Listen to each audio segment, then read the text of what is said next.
Universal religion is great sympathy for the poor. Swami Vivekananda's words capture his sentiment that pure love of humankind at large is central to religion. They also reflect his commitment to spiritual activism and his vision for an inclusive approach to spirituality. They suggest why he's been the focus of this month's programming. Our series, you might recall, is organized around exploring the teachings of some of the great spiritual activists of the 20th century. Each of them, in their own fashion, has believed something along the lines of that saying attributed to the Unitarian minister A. Powell Davies: "Life is just a chance to grow a soul." All asserted through the testament of their lives the truth of the words of our covenant: service is our prayer, and the belief that love is central to being a religious person. I suspect that each of them would have agreed with Vivekananda's claim about the nature of universal religion. Rabbi Abraham Joshua Heschel felt like his legs were praying when he marched in Selma with Martin Luther King Jr. Thich Nhat Hanh combined meditative practice and social justice work to develop his form of engaged Buddhism. Fannie Lou Hamer set hearts on fire when she testified to the transformative power of spirit through song. Mary Breitbard, well, you get the point. Universal religion is great sympathy for the poor. Swami Vivekananda was a mystic in the sense that we've been using the term throughout our series.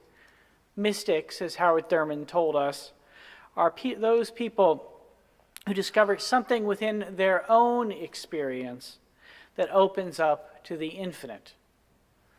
For Vivekananda, there are two ways in which he might be described as a mystic.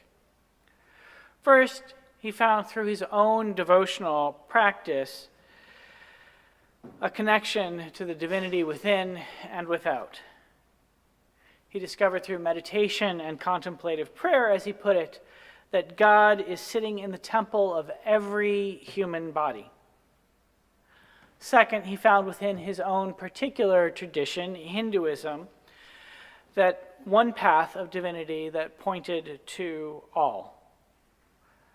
This led him to say, we reject no one, neither theist nor pantheist, monist, polytheist, agnostic, or even atheist.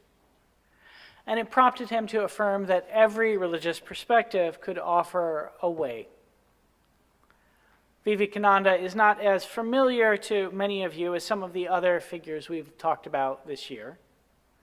Born in 1863 in Calcutta, India, he is one of only two figures in our series from outside of the United States. He's the only one born before the end of the 19th century. Dying at the age of 39 in Bangalore, India, he died before Grace Lee Boggs, Mary Breitbard, or Thich Nhat Hanh were even born. He's a significant figure in the history of the world's religions. He served as a sort of evangelist for Hinduism in the United States and Europe. He's credited with helping to introduce practices such as meditation and yoga to European audiences and to audiences of European descent. During Britain's brutal colonial occupation, when Christian missionaries constantly portrayed Hinduism as a heathen religion, he helped Hindus to see themselves as inheritors of a great spiritual tradition.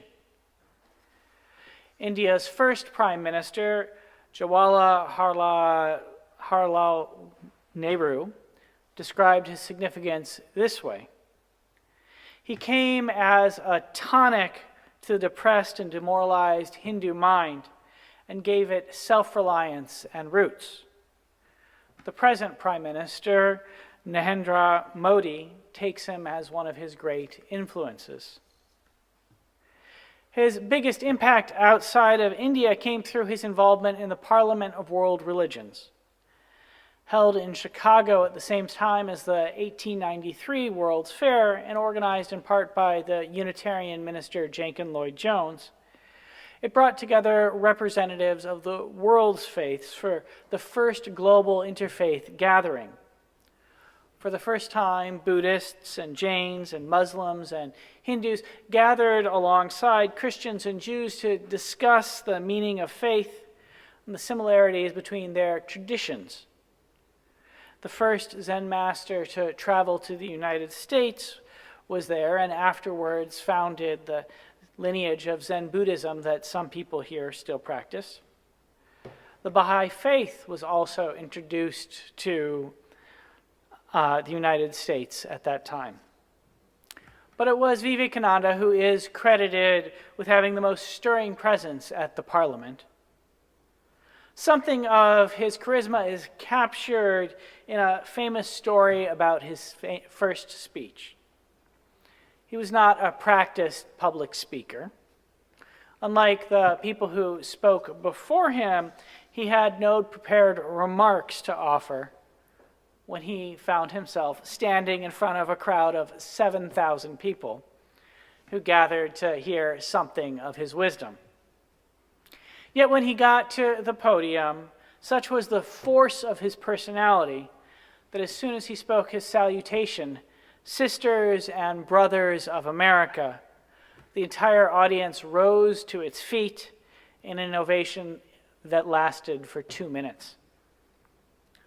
Sisters and brothers of America, throughout his time at the Parliament, Vivekananda worked to share something of the power he found within Hinduism and to proclaim that there is a universal essence to religion. In one speech, he summed up the essence of his tradition with the assertion that we humans are primarily spiritual, not material beings. He told his audience, "I am a spirit living in a body. I am not the body. The body will die, but I shall not die. Here I am in this body. It will fall, but I will go on living." And he taught that once we wake up to this reality, our true divine nature, we recognize that we are free. We will discover within ourselves freedom, as he put it, from the bonds of imperfection, freedom from death and misery. The practices he found within Hinduism offered one set of paths to make such discovery, to undergo the resurrection of the living and wake up to divine freedom. Other practices from other religions also pointed the way. In his last address before the Parliament, he declared his faith in universal religion this way: holiness, purity, charity are not the exclusive possession of any church in the world. Every system has produced men and women of the most exalted character. Here we hear within his words something of the universal love that he thought pervaded genuine religion and perhaps the thesis of our Lives of the Spirit services. After his time at the Parliament, he traveled throughout the United States, lecturing and sharing something of his yogic practices. He often spoke at Unitarian and Universalist congregations, speaking 8 times at our congregation in Oakland alone. And he helped shift our tradition to its theologically pluralistic position. He founded the Vedanta Society in New York and gave lectures that became his texts on the 4 yogas. Back in India, he taught that service could not be separated from religion. His own great teacher had been the monk Ramakrishna, and his teacher had mentored him from the age of 16 and had inspired the foundation of the Ramakrishna order, of which Vivekananda became the head when his mentor died. Ramakrishna taught, religion is not for empty stomachs, and emphasized that the karmic path, the path of service to others, was essential for uncovering our own divinity. when the light in me recognizes the light in you, we both shine more brightly. Here we end this portion of this service with an invitation to engage in a bit of his Raja Yoga, which takes meditation as its method. So I invite you to breathe with me in a measured way. Breathe in, breathe out. Breathe in, breathe out. Breathing rhythmically will harmonize the system, he taught. In India, he told us, we use certain symbolic words instead of counting 1, 2, 3, 4 when we are meditating. One of those words is Om. And so I invite you to say that word now, Om, with me one time in a long, drawn-out breath.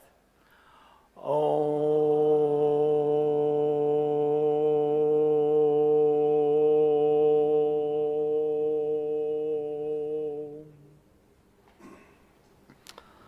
Pause now and listen. Sit up straight. If you can, root your hips into your seat. Continue to breathe. In a moment, I'll invite you to say Om again. And as you do, I want you to recall these words of instruction I'm about to offer from Vivekananda. They're connected to his sentiment that the core of religious practice must contain love for all being. Mentally repeat. Let all beings be happy. Let all beings be peaceful.